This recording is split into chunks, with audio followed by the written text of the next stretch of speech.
आप सभी दोस्तों को जी के 2020 चैनल की ओर से दीपावली की हार्दिक शुभकामनाएं। आपकी दीपावली का त्योहार शुभदायी रहे, अच्छा रहे, ऐसी हम भगवान से कामना करते हैं। और आज तारीख है 14 नवंबर और 14 नवंबर से जुड़ी कुछ ऐसी खबरें, जैसा कि हाल ही में दूसरे विश्व स्वास्थ्य एक्सपो का उद्घाटन कहां किया गया, प्रति वर्ष 14 नवंबर को किस दिवस के रूप में मनाया जाता है, भारत और रूस के द्वारा संयुक्त रूप से विकसित हथियार प्रणाली पाने वाला दुनिया का पहला देश कौन बन जाएगा, ऐसे ही 15 बड़ी खबरों को कवर करते हुए हमने आज का बोले तो 14 नवंबर का करंट अफेयर का वीडियो तैयार किया है।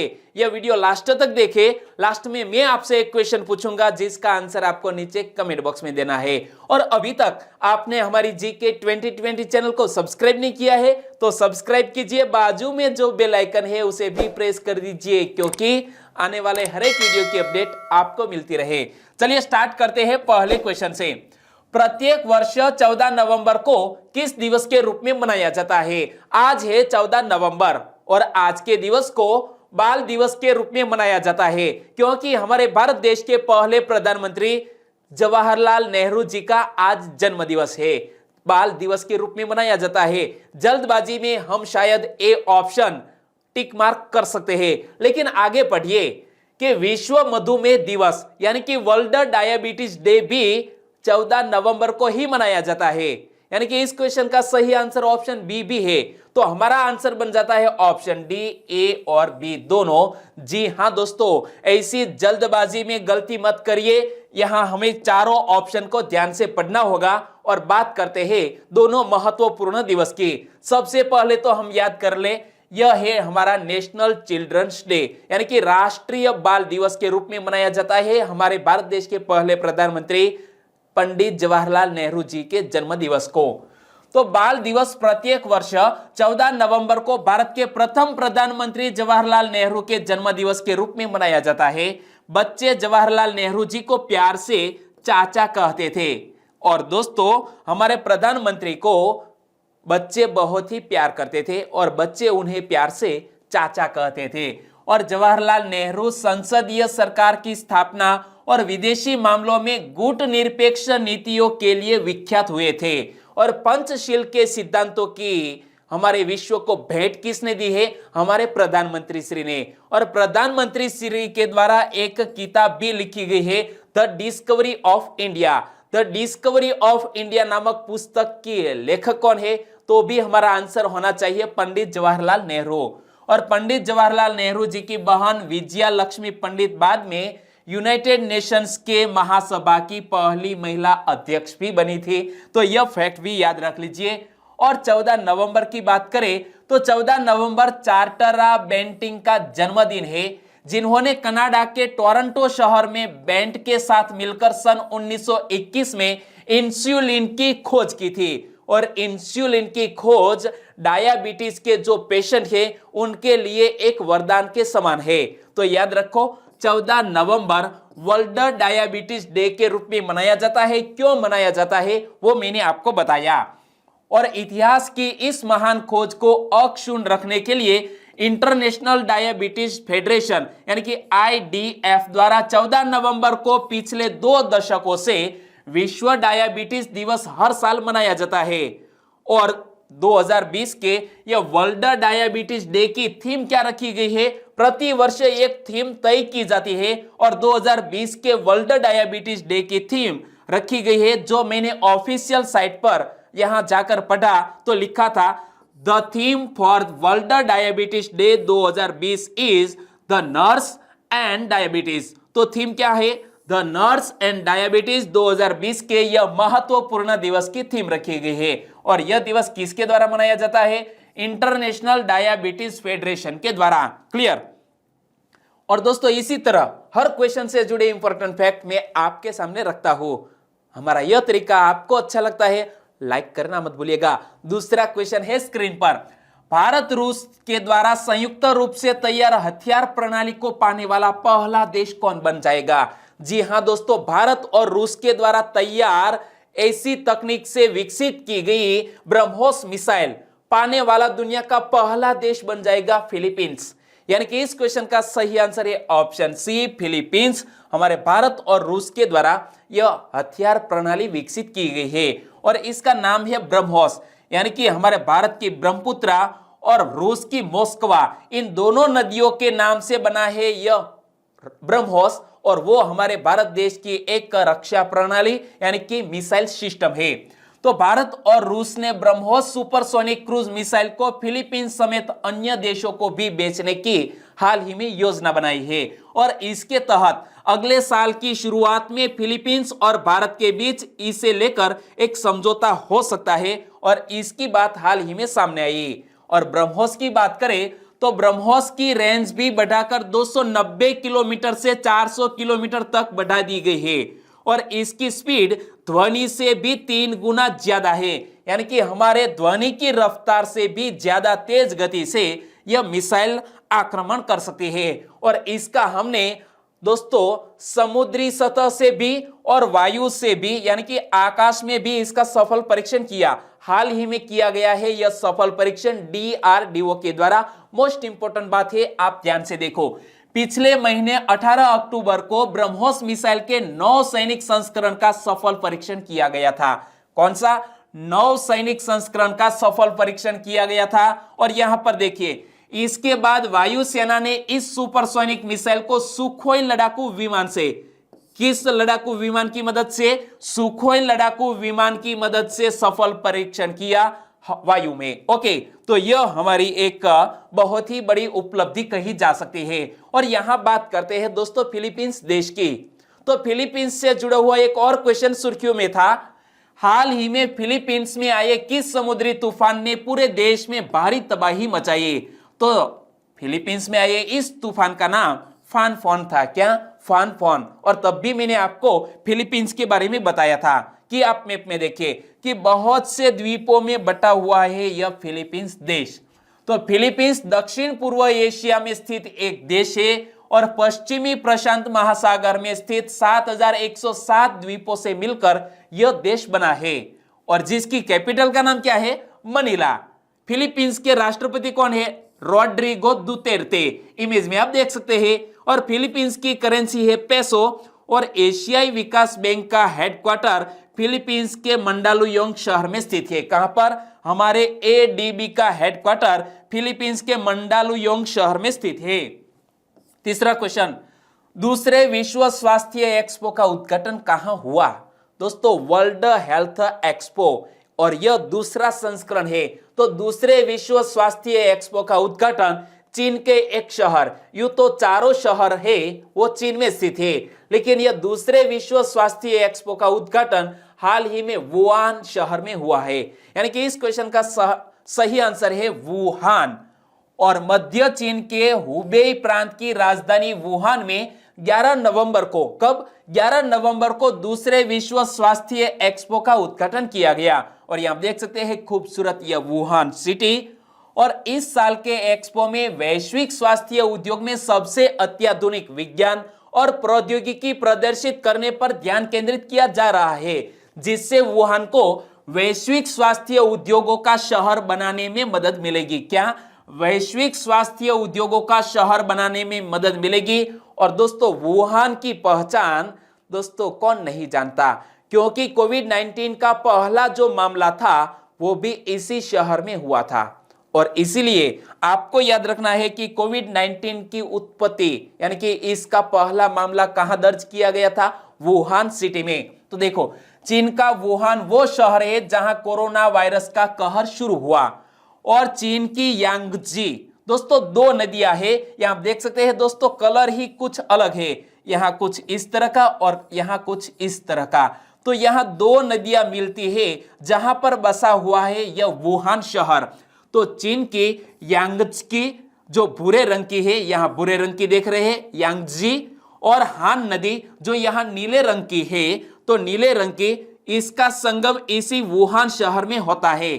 जिस तरह दोस्तों हमारे प्रयागराज में 2 नदियां मिलती है, इसी तरह की घटना यहां वुहान शहर में होती है। चौथा क्वेश्चन, हाल ही में स्कॉर्पियन श्रेणी की 5वीं पनडुब्बी वजीर का जलावतरण कहां से किया गया? दोस्तों इमेज में देख सकते हैं वजीर, और कहीं पर न्यूज में बताया गया है वागीर। वागीर बोलो या वजीर, और यह हमारे 5वीं पनडुब्बी है, स्कॉर्पियन श्रेणी की 5वीं पनडुब्बी वजीर, जिसका हाल ही में जलावतरण किया गया है मुंबई की मझगांव गोदी से। यानी कि इस क्वेश्चन का सही आंसर है ऑप्शन डी, मुंबई की मझगांव गोदी से इसका जलावतरण किया गया। लेकिन किसने किया? तो केंद्रीय रक्षा राज्य मंत्री श्रीपद नाइक ने वीडियो कॉन्फ्रेंसिंग के जरिए पनडुब्बी को समुद्र में उतारा, इमेज में देख सकते हैं। और वजीर भारत में बनाई जा रही कलवरी श्रेणी की 6 पनडुब्बियों में से एक है। यानी कि इसी तरह की 6 पनडुब्बियां हमारे भारत देश में बनाई जा रही है सबमरीन, और इसका हाल ही में जब जलावतरण किया गया है, नाम है वजीर। तो इसका डिजाइन फ्रांसीसी कंपनी DCNS ने किया है, जो भारतीय नौसेना की प्रोजेक्ट 75 के लिए इनका निर्माण कर रही है। तो याद रखना, यह फ्रांसीसी कंपनी जिसका DCNS, इस फ्रांसीसी कंपनी ने हमारे इस पनडुब्बी को हाल ही में बनाया है। और INS कलवरी का जलावतरण 2017 में किया गया था। इमेज में आप देख सकते हैं, यह है INS कलवरी, जिसका 2017 में जलावतरण किया गया। और इसके बाद क्रमशः खंडेरी पहले स्थान पर, करंज दूसरे स्थान पर, और तीसरी पनडुब्बी है वेला यहां पर। तो यह खंडेरी, करंज और वेला पनडुब्बियों को भी नौसेना के बेड़े में शामिल किया गया है। और यह 5वीं पनडुब्बी, जिसका नाम है INS वजीर, जो मैंने आपको पहले ही बताया। ओके, 5वां क्वेश्चन, हाल ही में सुर्खियों में रही महाबली किसकी एक प्रजाति है? महाबली एक दोस्तों मेढक की नई प्रजाति है, और इसीलिए इस क्वेश्चन का सही आंसर है मेढक की एक प्रजाति, जिसका नाम है महाबली। यानी कि इस क्वेश्चन का सही आंसर है मेढक। और यहां आप देख सकते हैं, तो मेढक की इस प्रजाति महाबली हाल ही में सुर्खियों में क्यों रही?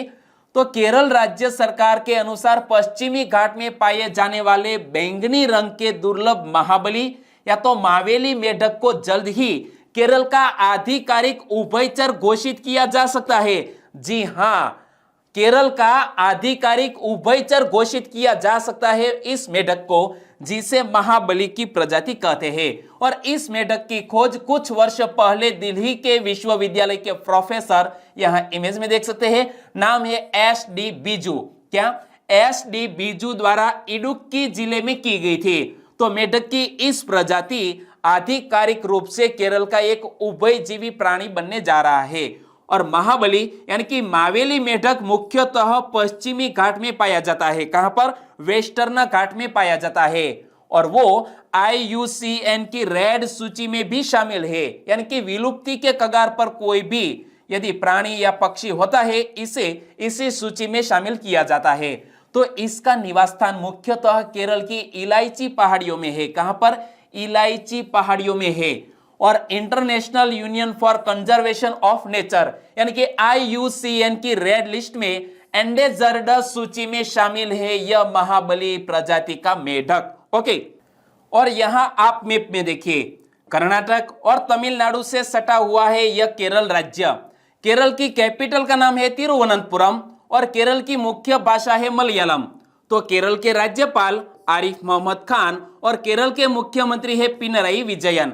और साइलेंट वैली नेशनल पार्क वो भी केरल राज्य में स्थित है, यह बात याद रख लीजिए। 6वां क्वेश्चन, कश्मीरी केसर के व्यापार को देश भर में बढ़ावा देने के लिए E-ऑक्शन पोर्टल की शुरुआत किसने की है? दोस्तों, एक पोर्टल जिसका नाम है E-ऑक्शन पोर्टल, जिसका मुख्य उद्देश्य है केसर के व्यापार को देश भर में बढ़ावा देना। और इस पोर्टल की शुरुआत हाल ही में जम्मू कश्मीर सरकार ने की है। यानी कि इस क्वेश्चन का सही आंसर है ऑप्शन ए, जम्मू कश्मीर प्रशासन ने यह E-ऑक्शन पोर्टल की शुरुआत की है। और कल ही मैंने आपको केसर के बारे में बताया था, क्योंकि केसर की हमारे भारत देश में 100 टन की मांग है, और इसके बदले में हम 6 या 7 टन प्रति औसत से हम इसको पैदा कर रहे हैं। यानी कि केसर की खेती हाल ही में पूर्वोत्तर राज्यों में भी की जा रही है, क्योंकि इसके उत्पादन को बढ़ावा दिया जा सके। और बात करते हैं इस पोर्टल की, तो E-ऑक्शन पोर्टल का उद्देश्य क्या है?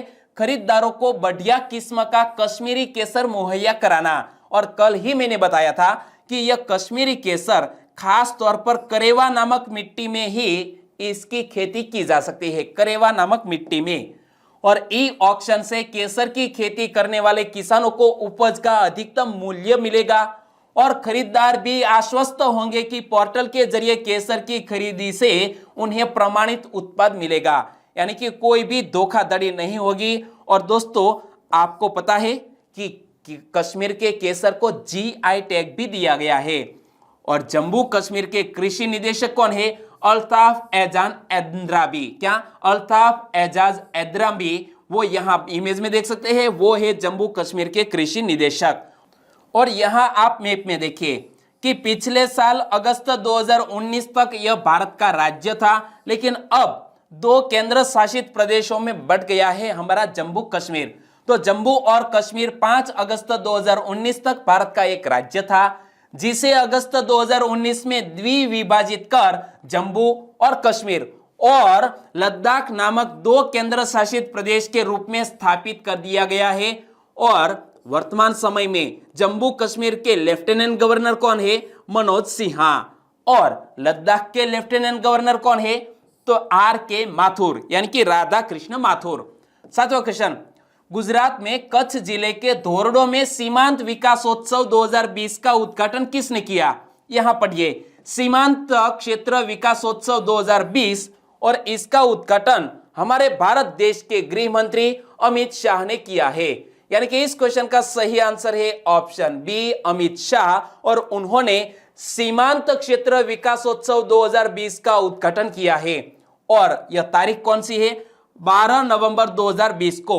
और कहां पर? तो याद रखो, गुजरात के कच्छ के धोरडो में इसका हाल ही में उद्घाटन किया गया। तो हमारे केंद्रीय गृह मंत्री है अमित शाह। और सीमांत विकासोत्सव 2020 का उद्देश्य क्या है?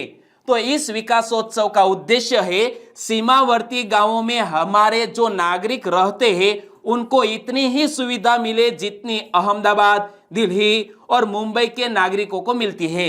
यानी कि सीमांत क्षेत्र में जो भी गांव है वहां इस तरह की फैसिलिटीज होनी चाहिए जो दिल्ली या तो कोई भी बड़े शहर में हमारा कोई भी नागरिक बसता हो, और उनको जो फैसिलिटीज मिलनी चाहिए वो भी यहाँ सीमांत क्षेत्र गांवों को मिलनी चाहिए। और सीमावर्ती गांवों के लोगों को BSF के अस्पतालों के जरिए चिकित्सा सुविधाएं उपलब्ध कराई जाएगी। यानी कि हमारा बॉर्डर सिक्योरिटी फोर्स का जो अस्पताल है वहां पर यहाँ सीमांत गांवों के नागरिकों को दोस्तों ऐसी चिकित्सकीय सुविधाएं अवेलेबल होगी।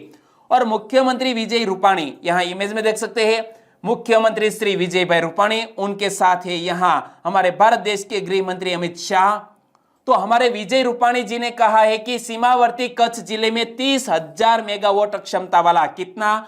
30,000 मेगावाट क्षमता वाला सोलर पार्क स्थापित किया जा रहा है, जो दुनिया का सबसे बड़ा सोलर पार्क होगा। जी हां दोस्तों, एक नया विश्व विक्रम बनने वाला है कि दुनिया का सबसे बड़ा सोलर पार्क कहां स्थापित किया जा रहा है? तो गुजरात के कच्छ में। और कच्छ नहीं देखा तो कुछ नहीं देखा, यहां देख सकते हैं हमारे इस बॉलीवुड के सुपरस्टार अमिताभ बच्चन हमारे गुजरात के पर्यटन उद्योग के ब्रांड एम्बेसडर है। तो उनका यह कथन, कच्छ नहीं देखा तो कुछ नहीं देखा, तो कच्छ गुजरात प्रांत का एक जिला है और गुजरात यात्रा कच्छ जिले के भ्रमण के बिना अधूरी मानी जाती है। और जिले का हेडक्वार्टर क्या है? भुज। भुज है वो कच्छ जिले का मुख्यालय है। और कच्छ के बारे में मैं आपको बताऊं तो कच्छ प्राचीन सिंधु संस्कृति का एक हिस्सा माना जा रहा है, क्योंकि यहाँ जो धौलावीरा है तो यह सिंधु संस्कृति का एक बहुत ही बड़ा स्थल हुआ करता था। तो इस स्थल की खोज 1967-68 में भारतीय पुरातत्व सर्वेक्षण के JP जोशी ने की थी। धौलावीरा की खोज JP जोशी ने की थी और यह 8 प्रमुख हड़प्पा स्थलों में से 5वां सबसे बड़ा स्थल है। कौन सा? धौलावीरा, और वो भी गुजरात के कच्छ में स्थित है। 8वां क्वेश्चन, ऑयल पाम परियोजना की शुरुआत कहां की गई? ऑयल पाम परियोजना की शुरुआत दोस्तों मणिपुर राज्य में की गई है। यानी कि इस क्वेश्चन का सही आंसर है ऑप्शन सी, मणिपुर राज्य के। यहां आप देख सकते हैं एन बीरेन सी। एन बीरेन सिंह ने इसी योजना की घोषणा की, यानी कि शुरुआत की। तो मणिपुर के मुख्यमंत्री एन बीरेन सिंह ने वीडियो कॉन्फ्रेंसिंग के जरिए ऑयल पाम परियोजना की शुरुआत की और इस वर्ष अगस्त में राज्य में ऑयल पाम मिशन का गठन भी किया गया था। किस राज्य में? मणिपुर राज्य में। और ऑयल पाम की बागवानी उष्ण क्षेत्र के लिए उपयुक्त है और राज्य सरकार ने चंदेल, चुडाचांदपुर, इम्फाल पश्चिम, बिष्णुपुर, उखरुल और थाउबल जिलों में 66,652 हेक्टेयर भूमि का चयन पाम ऑयल की खेती के लिए किया है और इसी तरह की परियोजना का शुभारंभ किया गया है मणिपुर में। तो मैप में देखिए यहां पर स्थित है दोस्तों यह मणिपुर, यानी कि पूर्वोत्तर। जिस तरह हमारे भारत देश में 7 सिस्टर्स जो स्टेट है इनमें से एक है यह मणिपुर, जिसकी कैपिटल का नाम है इम्फाल और मणिपुर की राज्यपाल है नजमा हेपतुल्ला और मणिपुर के मुख्यमंत्री है एन बीरेन सिंह। और विविध वनस्पतियों व जीव जंतुओं के कारण मणिपुर को भारत का आभूषण व पूरब का स्विट्जरलैंड नामों से भी संबोधित किया जाता है, यानी कि पूरब का स्विट्जरलैंड कहे या भारत का आभूषण कहे तो मणिपुर जिस तरह नाम है इसी तरह इसका नामकरण है। ओके, मणिपुर। नवा क्वेश्चन, हाल ही में येडिडा गोपाल राव का निधन हो गया, वे कौन थे?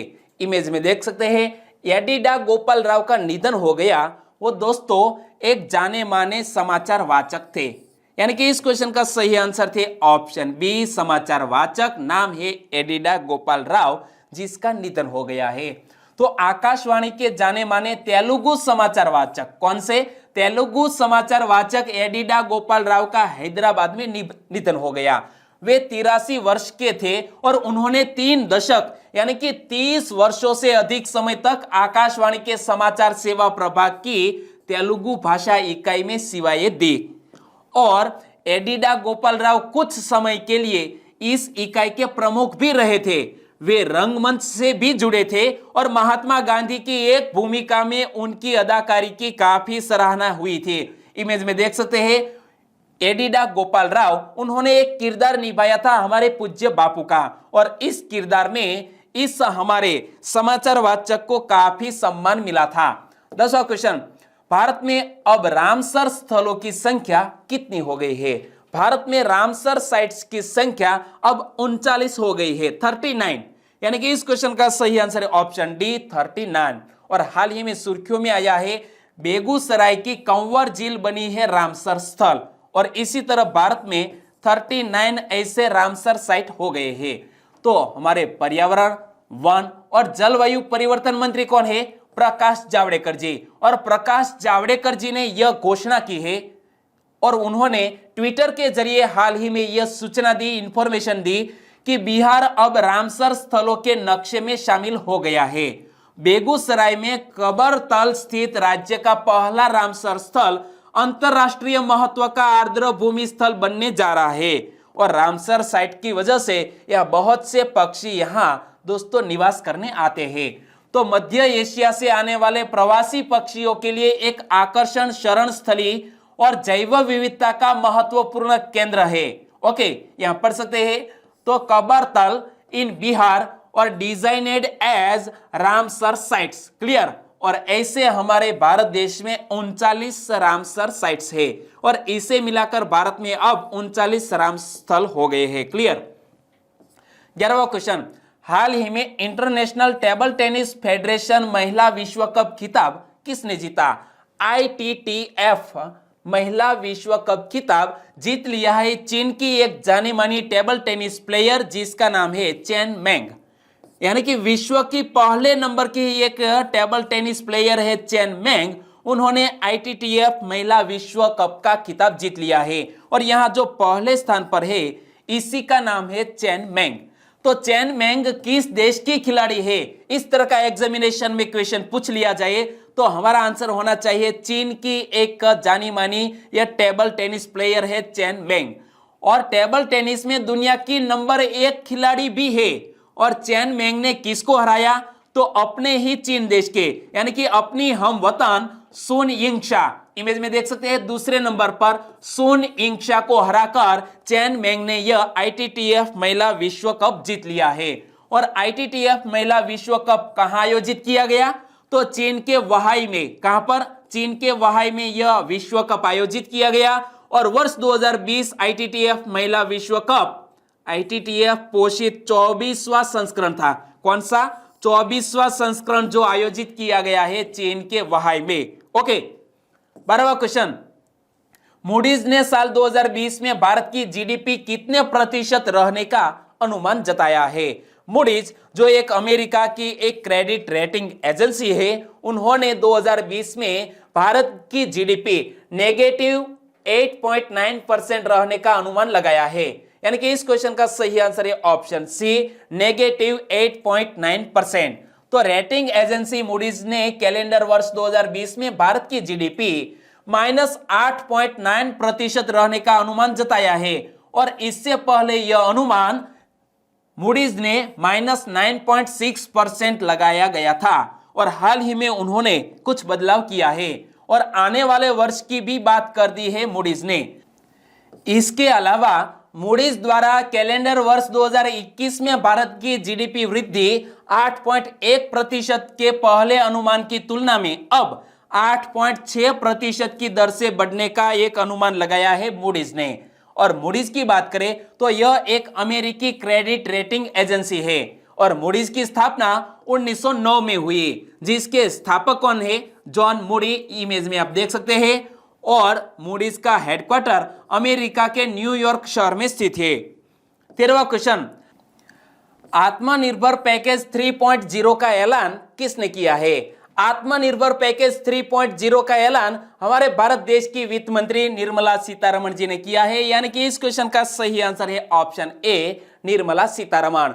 और इस तरह की घोषणा से हमारे अर्थव्यवस्था में फिर से गति दी जा सकेगी, इसीलिए यह घोषणा की है दीपावली के पहले। तो वित्त मंत्री श्रीमती निर्मला सीतारमण ने आत्मनिर्भर पैकेज 3.0 का ऐलान किया है और यह दिवाली से पहले एक और प्रोत्साहक पैकेज है। और केंद्रीय मंत्रिमंडल ने देश में मांग को बढ़ाने के लिए 2 लाख करोड़ रुपए का उत्पादन से जुड़े प्रोत्साहन पैकेज को मंजूरी दे दी है, यानी कि 2 लाख करोड़। ओके, 14वां क्वेश्चन, स्मॉल मीडियम एंटरप्राइजेज के लिए स्मार्ट हब मर्चेंट सॉल्यूशन 3.0 किसने लॉन्च किया?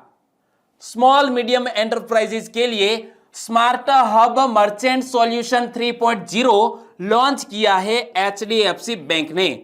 यानी कि इस क्वेश्चन का सही आंसर है ऑप्शन डी, HDFC बैंक। और HDFC बैंक ने लघु और मध्यम आकार के उद्यमों के लिए smart hub merchant solution 3.0 launch करने की घोषणा की है। और यह समाधान व्यापारियों और स्वनियोजित पेशेवरों को तुरंत चालू खाता खोलने और दुकान, ऑनलाइन और ऑन द गो भुगतान स्वीकार शुरू करने में सक्षम बनाएगा। और इस तरह की घोषणा की है HDFC बैंक ने। HDFC बैंक की टैगलाइन क्या है? We understand your world. तो देखो, HDFC बैंक के हाल ही में नए MD और CEO कौन बन गए हैं? शशिधर जगदीशन। और टैगलाइन मैंने बताया वी अंडरस्टैंड योर वर्ल्ड। और HDFC बैंक का हेडक्वार्टर मुंबई में स्थित है। मुंबई बोले तो महाराष्ट्र, और मुंबई को हम देश की आर्थिक कैपिटल भी कहते हैं। 15वां क्वेश्चन, सेचा समाधान मोबाइल ऐप किसने लॉन्च की? सेचा समाधान नामक एक मोबाइल एप्लीकेशन लॉन्च की है नवीन पटनायक जी ने। यानी कि इस क्वेश्चन का सही आंसर है ऑप्शन बी, नवीन पटनायक जी ने यह सेचा समाधान नामक एक मोबाइल एप्लीकेशन लॉन्च की। तो यह मोबाइल एप्लीकेशन है क्या? ओडिशा के मुख्यमंत्री नवीन पटनायक ने किसान संबंधित कार्यालयों का दौरा करने पर किसानों द्वारा सामना की जाने वाली सिंचाई समस्याओं को दूर करने के लिए एक द्विभाषी मोबाइल एप्लीकेशन सेचा समाधान का शुभारंभ किया है। यानी कि किसानों को जो भी दिक्कत हो रही थी, इसके समाधान ढूंढने का प्रयास किया गया है सेचा समाधान मोबाइल एप्लीकेशन में, जिसे लॉन्च किया है ओडिशा के मुख्यमंत्री नवीन पटनायक। और ओडिशा की कैपिटल का नाम है भुवनेश्वर। ओडिशा के राज्यपाल है गणेशी लाल। और ओडिशा में दोस्तों एक अंतरराष्ट्रीय हवाई अड्डा भी है। इस हवाई अड्डे का नाम क्या है? बीजू पटनायक अंतरराष्ट्रीय हवाई अड्डा। यहां पढ़ सकते हैं बीजू पटनायक अंतरराष्ट्रीय हवाई अड्डा, जो भुवनेश्वर में स्थित है। यानी कि ओडिशा की कैपिटल भुवनेश्वर में यह अंतरराष्ट्रीय हवाई अड्डा स्थित है। ओके, और अब बात करते हैं लास्ट वीडियो के क्वेश्चन की। लास्ट वीडियो में मैंने आपसे क्वेश्चन पूछा था, सलीम अली कौन थे? सलीम अली एक भारत के जाने माने पक्षी वैज्ञानिक थे, यानी कि बर्ड साइंटिस्ट। और इस क्वेश्चन का लगभग सभी दोस्तों ने सही आंसर दिया और लगभग कई दोस्तों ने इसके बारे में डिटेल में बताया है। बहुत बढ़िया लिखा, आप सभी को बहुत बहुत धन्यवाद। और उनमें से कुछ सब्सक्राइबर फ्रेंड के नाम लेना चाहूंगा, वो है वाला संजय, उन्होंने भी लिखा है कि बर्डमैन ऑफ इंडिया के नाम से भी जाना जाता है सलीम अली को। ठाकुर विक्की, वो गुजरात के महसाना से। अशोक कोपनिया ने भी इस क्वेश्चन का सही आंसर दिया, Birdman of India. Yogesh Rawat from Dahod से। सोलंकी मनोज फ्रॉम गुजरात सुरेंद्रनगर से। तो भावना रोहित गुजरात फ्रॉम नडियाद से। इन सभी दोस्तों का आंसर बिल्कुल सही है।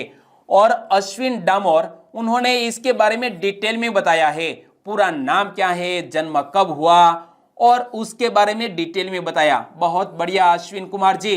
जिगर सोलंकी, आंसर बिल्कुल सही। विश्व मेवाड़ा ने भी इसके बारे में डिटेल में बताया, साथ ही हमें हैप्पी दिवाली यानी कि दीपावली की शुभकामनाएं भी दी है। तो आप सभी दोस्तों को भी दीपावली की ढेर सारी शुभकामनाएं। मुकेश कुकड़िया, गुजरात राजकोट जसदन बरवाला से। तो तुषार ओझा ने भी सलीम अली पक्षी वैज्ञानिक थे। और गोंग एंड फायर डेक्कन विधि नामक पुस्तक भी लिखा है सलीम अली ने। तो बहुत ही बढ़िया इंफॉर्मेशन आपने बताई Tushar Ojha, well done. Ashwin Kanjariya from Gujarat के बोटाद से, उन्होंने भी यहाँ बर्थ प्लेस, सलीम अली का पूरा नाम और उन्हें बर्डमैन ऑफ इंडिया के नाम से भी जाना जाता है, वेल डन। ओके, और आज के वीडियो का क्वेश्चन ए रहा स्क्रीन पर। हाल ही में सुर्खियों में रहा विवादित क्षेत्र नागोर्नो काराबाख किस दो देशों के बीच संघर्ष का प्रमुख कारण है? दोस्तों, आपने न्यूज में देखा होगा तो याद होगा, और कल ही मैंने आपको इसके बारे में डिटेल में बताया था। तो बताइए, नागोर्नो काराबाख जो एक विवादित क्षेत्र है, वो किस दो देशों के बीच एक संघर्ष का प्रमुख कारण है? सही आंसर बताना है नीचे कमेंट बॉक्स में। कल मैंने डिटेल में बताया था। ओके, तो आंसर देना मत भूलिएगा। और वीडियो वाकई में अच्छा लगा है, हेल्पफुल लगा है, तो आपके दोस्तों को फेसबुक, व्हाट्सएप या टेलीग्राम के जरिए इस वीडियो की लिंक आपके दोस्तों को शेयर करना मत भूलिएगा। और 4.5-5 घंटों की कड़ी मेहनत के बाद जब यह वीडियो बनकर तैयार होता है, तो मैं आपसे 1 मिनट का वक्त तो मांग ही सकता हूं। और यहाँ 1 मिनट में आपको अपने दोस्तों को इस वीडियो की लिंक शेयर करनी है। बस छोटी सी उम्मीद के साथ आज का वीडियो यही खत्म करते हैं। कल फिर मिलेंगे नए करंट अफेयर वीडियो के साथ। तब तक के लिए टेक केयर एंड जय हिंद।